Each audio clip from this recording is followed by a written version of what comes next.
Seja bem-vindo à Igreja Batista Fonte, na cidade de São Paulo. Meu nome é Marcelo Berti, eu sou pastor dessa comunidade e é um privilégio para mim poder dar as boas-vindas para você que participa do nosso culto online hoje.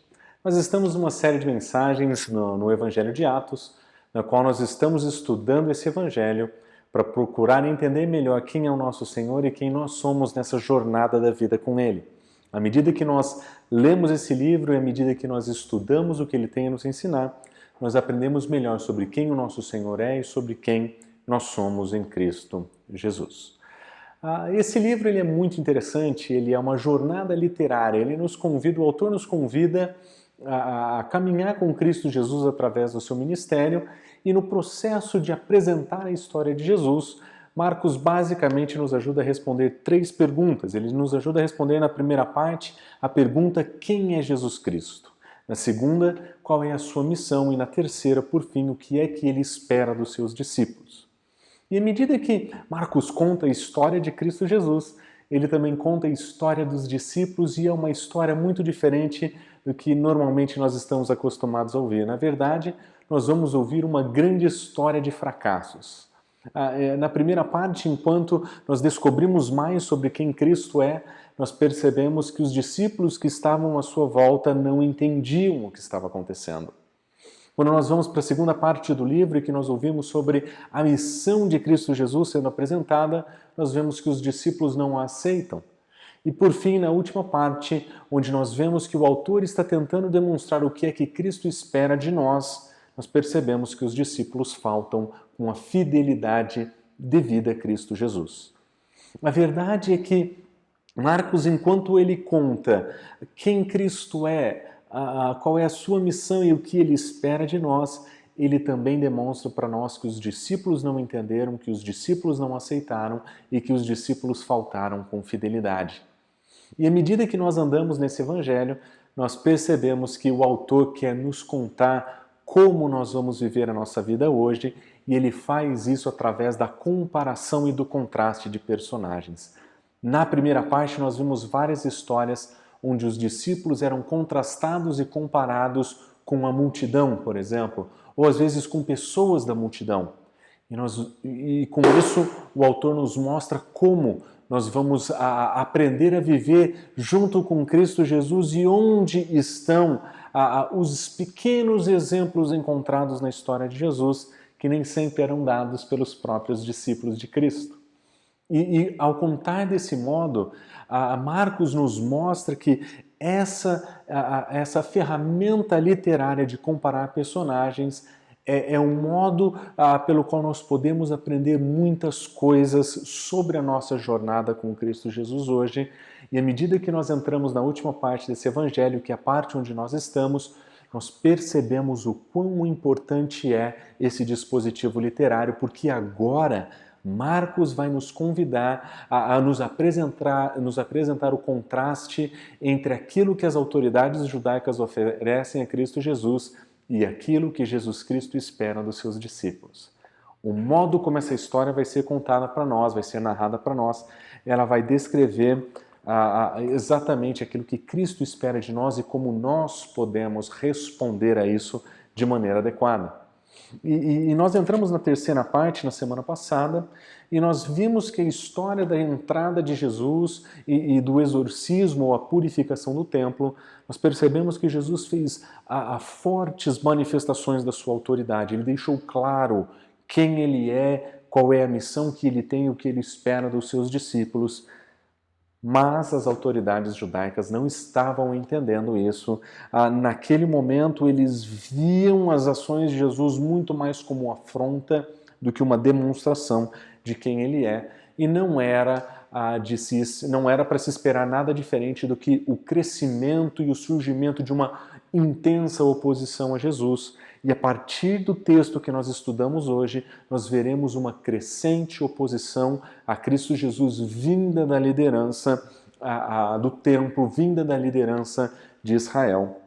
E enquanto essa oposição cresce, nós vamos ver Jesus Cristo sendo cada vez mais claro em demonstrar que aquilo que estava acontecendo no templo, que o modo como a religião estava organizada, ela já não funcionava mais para os propósitos de Deus e que agora uma nova era, um novo momento será inaugurado no qual o templo será finalmente desnecessário.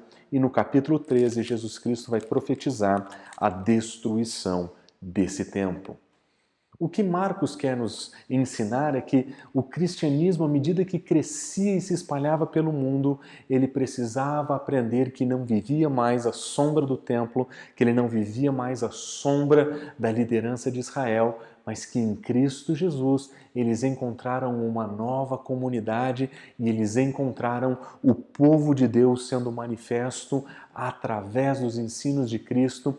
E é aqui que aquele chamado da expectativa de que Cristo tem para os seus discípulos é tão importante.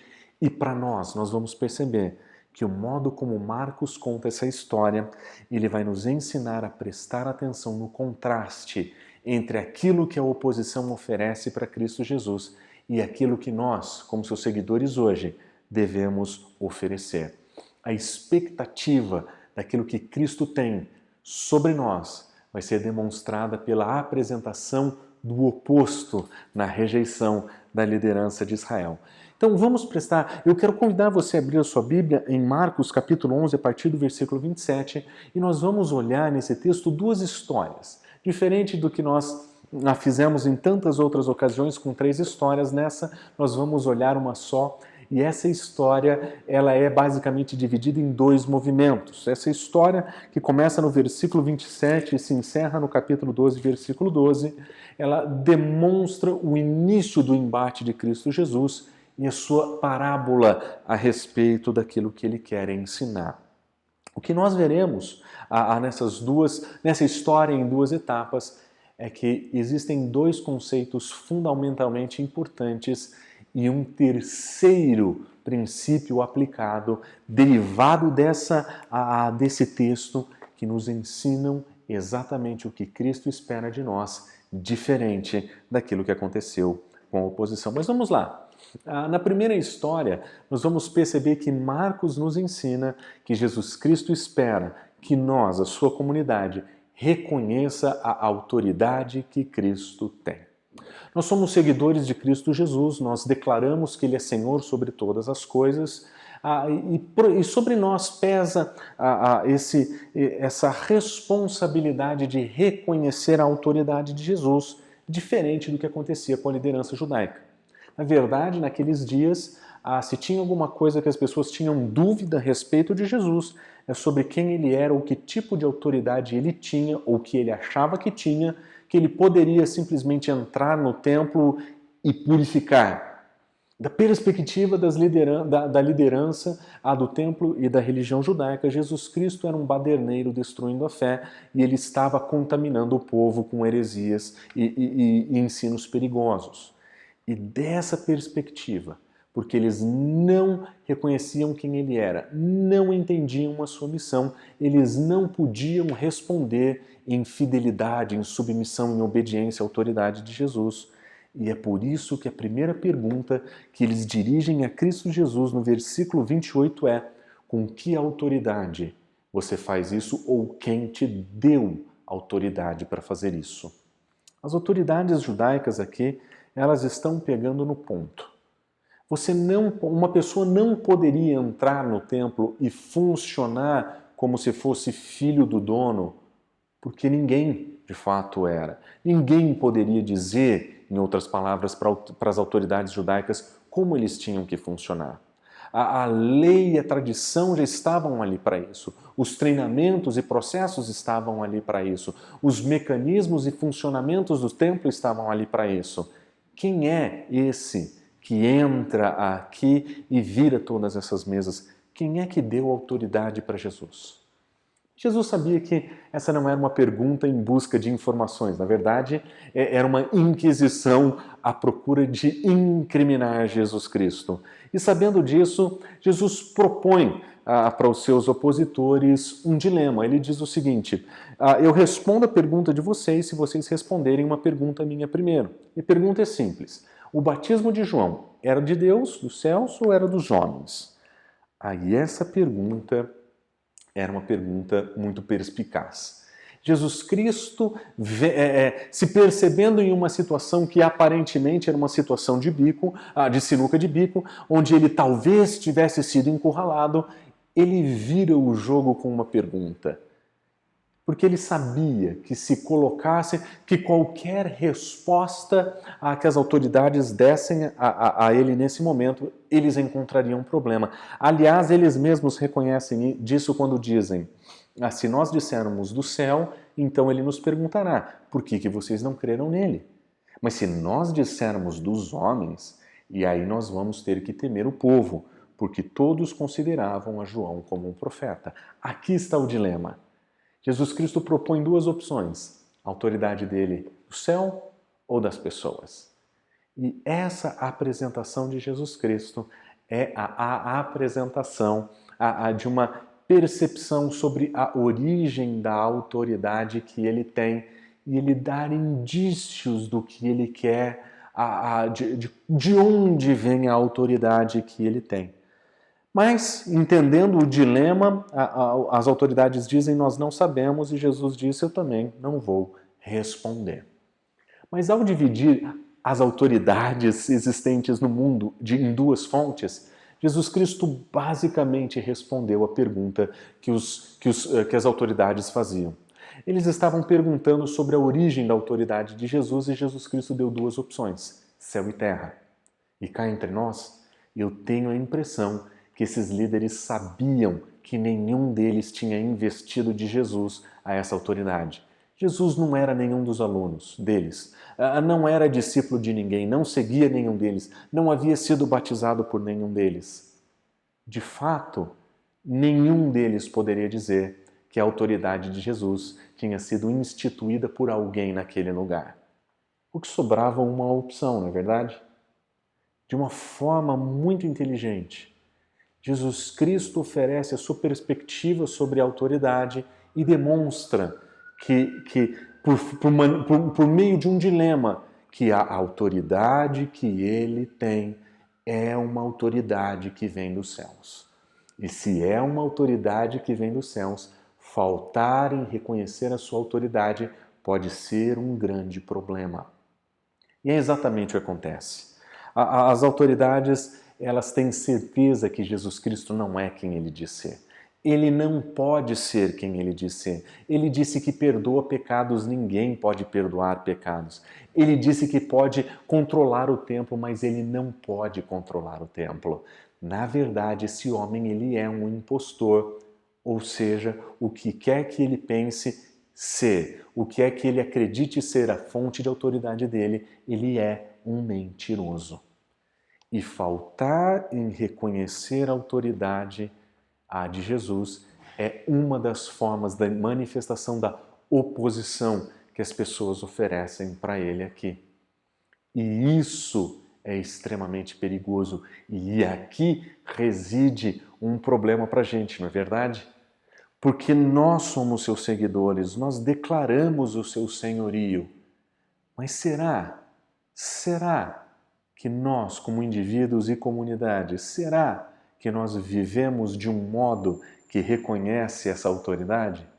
Nós falamos que Ele é Senhor sobre todas as coisas, eventualmente dizemos que não existe nenhum centímetro desse mundo que não esteja debaixo da soberania de Jesus. Mas será que nós conseguimos honestamente olhar para a nossa vida e dizer que não existe nenhum centímetro do nosso coração que não esteja debaixo do senhorio dele? Será que nós conseguimos dizer que não existe nenhuma das nossas ações que estejam debaixo do senhorio dele? Será que nós conseguimos dizer que cada um dos nossos pensamentos estão cativos ao senhorio de Jesus Cristo? Aqui é que reside o nosso problema, não é verdade? Porque enquanto os autores apresentam a autoridade de Cristo Jesus, enquanto o evangelista demonstra esse início, esse indício de uma autoridade divina de Cristo Jesus e a completa rejeição das autoridades, nós percebemos que nós agimos de um modo muito mais parecido com o dos opositores do que com os seguidores de Cristo, não é verdade? A grande tragédia da nossa vida é que nós falamos que Ele é Senhor sobre o nosso coração. Nós falamos que Ele é Senhor sobre a nossa vida, mas eventualmente nós esquecemos disso. E o risco que nós vemos em não reconhecer quem Ele é não viver de acordo com as expectativas que Ele tem. E é por isso que Jesus Cristo emenda essa história com uma parábola.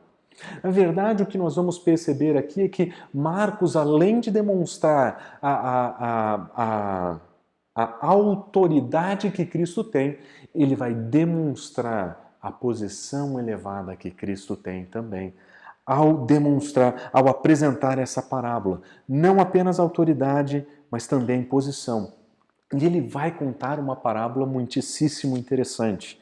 É uma parábola que basicamente funciona como uma introdução ao Antigo Testamento, se você assim me permitir. É um resumão do que acontece em toda a história de Israel. E Jesus faz isso de uma maneira também muito inteligente. Ele diz o seguinte: um homem plantou uma vinha, cercou-a por uma serpe, construiu um lagar, edificou uma torre, arrendou a uns lavradores e ele se ausentou do país. O início dessa parábola estabelece o tom de tudo o que acontece na sequência.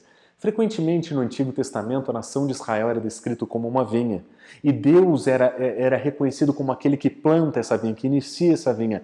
E através dessa imagem Jesus Cristo está aludindo a Deus como progenitor da nação de Israel, do seu povo. E ele diz que esse povo ele estava debaixo da autoridade de alguns lavradores. Eles deveriam cuidar desse povo. Eles deveriam funcionar usando outra metáfora, como pastores daquelas ovelhas. Eles deveriam ser responsáveis por aquele povo.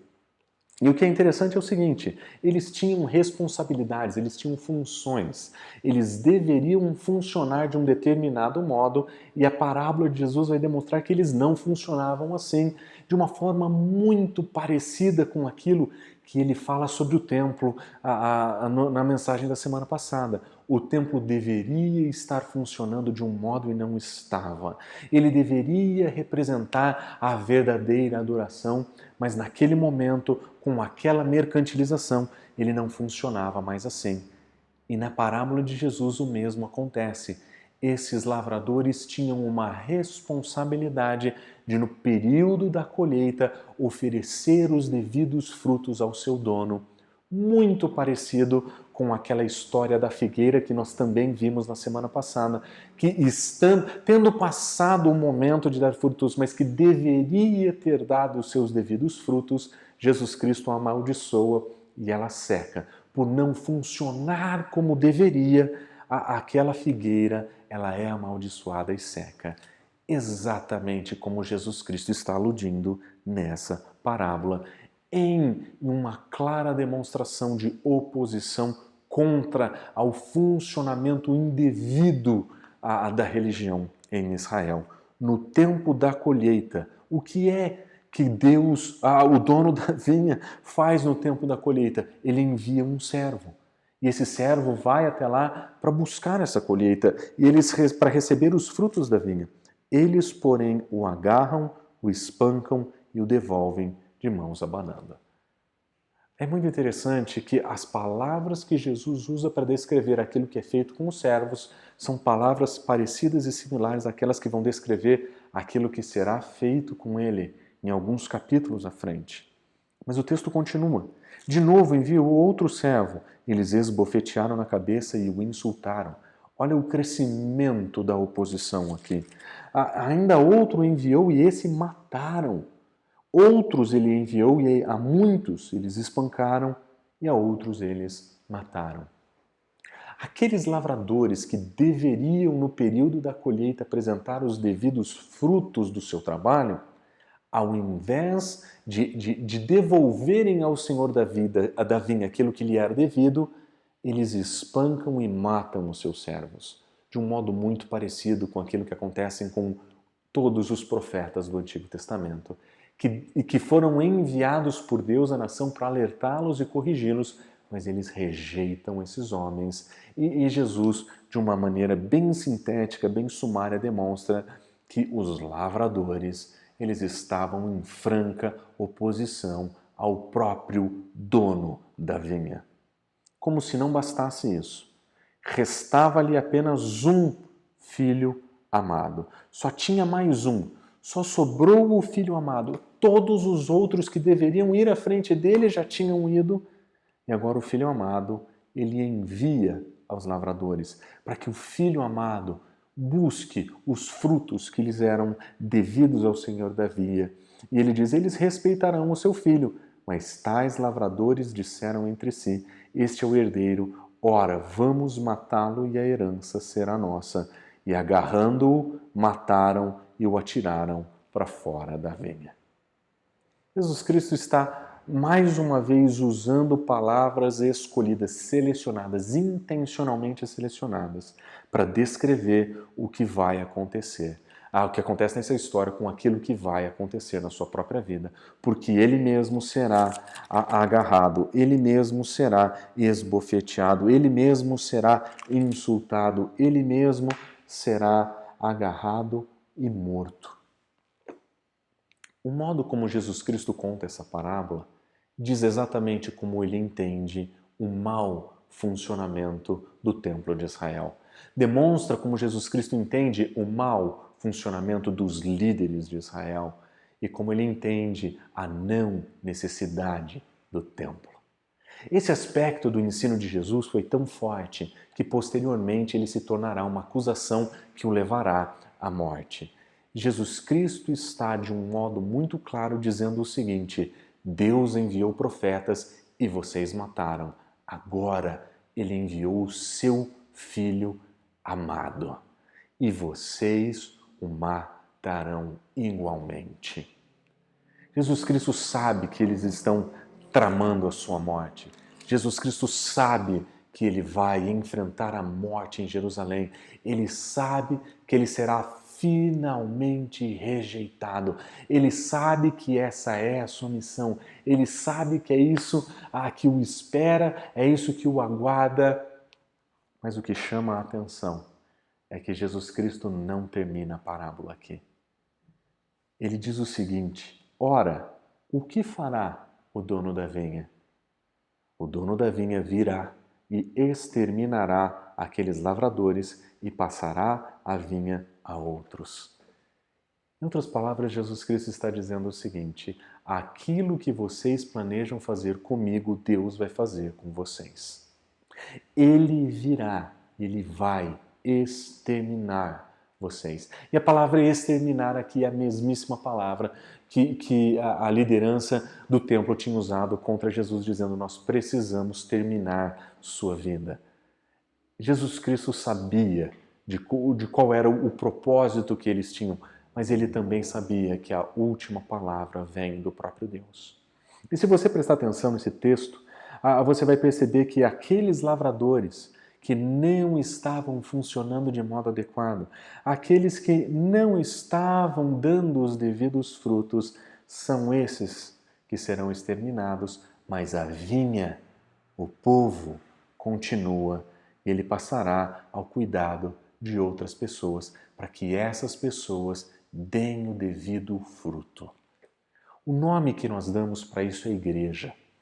Nós acreditamos que quando Jesus Cristo morreu no nosso lugar, ele pagou o nosso pecado, ele inicia e ele ressuscita, ele inicia uma nova comunidade, a comunidade de discípulos de Cristo, e o povo de Deus então viverá seguindo os ensinamentos do seu mestre Jesus Cristo. Através da sua morte e ressurreição, ele demonstrou que os sacrifícios que eram feitos no templo já não eram mais necessários e de que a comunidade podia viver de fé em Deus, dependência em Deus, em oração, perdão mútuo e seguindo os seus ensinamentos como seguidores de Jesus.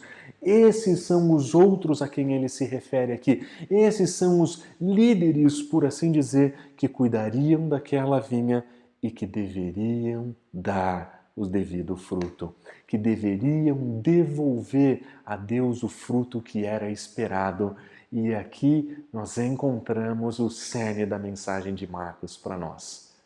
Em primeiro lugar, nós precisamos reconhecer a autoridade suprema que Jesus Cristo tem sobre nós, como nós vimos na primeira parte dessa história. Mas na segunda parte, nessa parábola, nós vimos que Jesus Cristo tem uma posição elevada. Ele é descrito como o Filho amado.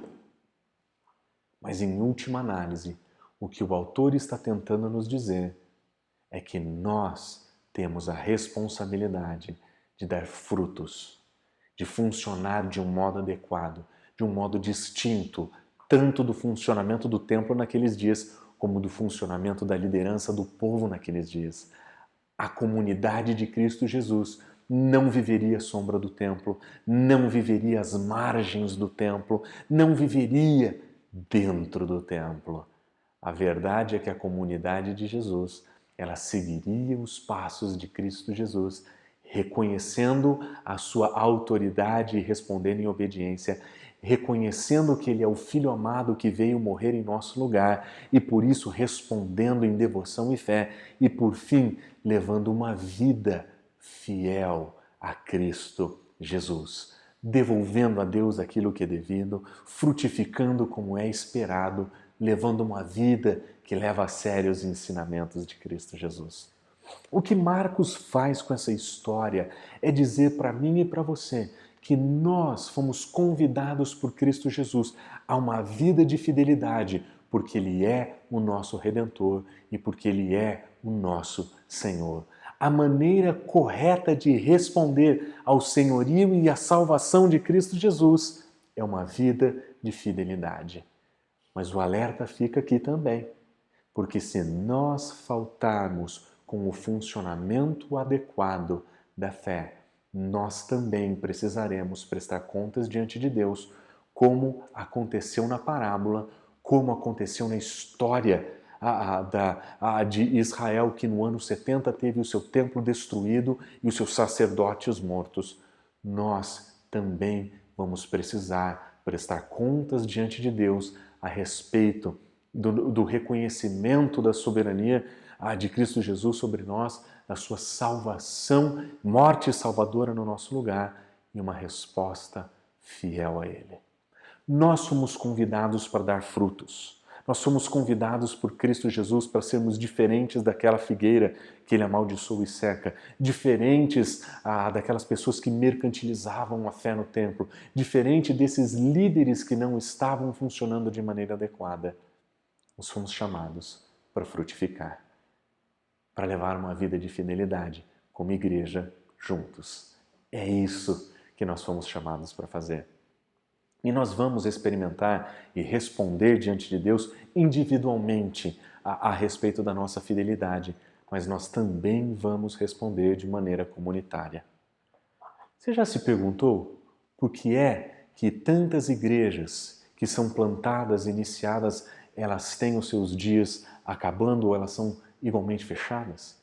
Você já se perguntou por que Jesus Cristo diz que a igreja dele vai prevalecer às portas do inferno e que ela nunca será destruída, mas que historicamente, por onde o cristianismo passou, nós vemos um esfriamento e um abandono da verdade? Você já se perguntou por que é que os lugares famosos e importantes da nossa história cristã, que foram celeiros de missionários, que foram ambientes de estudo e reflexão da palavra, que foram o cerne da reforma, hoje são países pós-cristãos? Como é que nós vamos conciliar a ideia de uma igreja que vence as portas do inferno com a secularização da igreja em tantos lugares do mundo? A verdade é que Jesus Cristo responde a isso exatamente aqui. Quando a igreja para de funcionar, ou quando comunidades param de funcionar do modo como eles deveriam funcionar, quando eles se esquecem que o dono da igreja, que o Senhor sobre a igreja e sobre a comunidade é Cristo Jesus, que o Redentor da igreja é Cristo Jesus e que o dono da vinha é o próprio Deus. E quando as comunidades esquecem isso e passam a viver uma vida de infidelidade, o próprio Deus se encarrega de encerrar essas comunidades e aqui está o nosso alerta. Se nós faltarmos com a fidelidade devida ao nosso Senhor, Ele também fechará a nossa comunidade. Sem sombra de dúvidas, ninguém tem o maior interesse de ver a nossa comunidade prosperar do que o próprio Deus. Mas se nós faltarmos com a fidelidade devida, com o funcionamento devido, com os frutos devidos, nós também precisaremos prestar contas diante de Deus. E é por isso que o alerta que fica para a gente é: reconhecer a autoridade de Cristo Jesus é importante, reconhecer a posição elevada de Jesus Cristo é importante, mas responder de modo adequado a esses dois princípios é fundamental. Nós precisamos viver uma vida de fidelidade ao nosso Senhor, porque é para isso que nós fomos chamados, é para isso que o Senhor nos resgatou e é para isso que nós o seguimos a caminho da Nova Jerusalém. Essa é a nossa jornada e é isso que o Senhor nos ensina aqui. Vamos orar? Senhor Deus, o Senhor sabe, nós queremos levar uma vida fiel ao Teu nome, uma vida que honra o Teu sacrifício.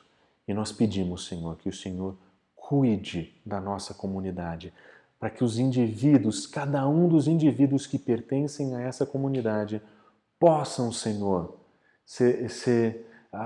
levar uma vida, Senhor, de acordo com aquilo que o Senhor espera, e que a nossa comunidade, Senhor, dê os devidos frutos da Tua glória, Senhor, dê os devidos frutos, Senhor, daquilo que o Senhor espera de nós.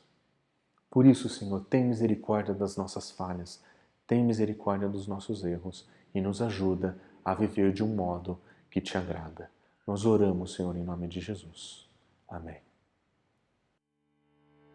No desafio dessa semana, eu gostaria de convidar cada um de vocês a relembrar o sacrifício de Cristo Jesus por nós na cruz, celebrando a ceia em comunidade. Um dia em que nós vamos poder olhar e relembrar o nosso Senhor, aí tudo o que Ele fez para que nós pudéssemos hoje sermos seus seguidores.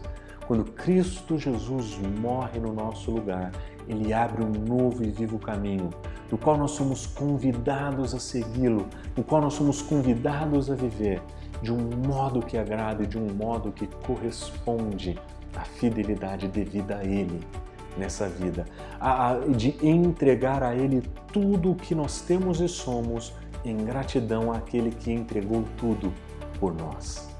E na ceia do Senhor, nós lembramos desse sacrifício, nós lembramos o que custou ao nosso Senhor a nossa salvação e como comunidade nós temos a oportunidade de juntos pedirmos perdão pelas nossas falhas, pelos nossos fracassos e encontrar ali um ponto de encontro para nós, onde nós nos achegamos à cruz, pedindo perdão e pedindo ainda mais que o Senhor nos ajude a levar uma vida fiel.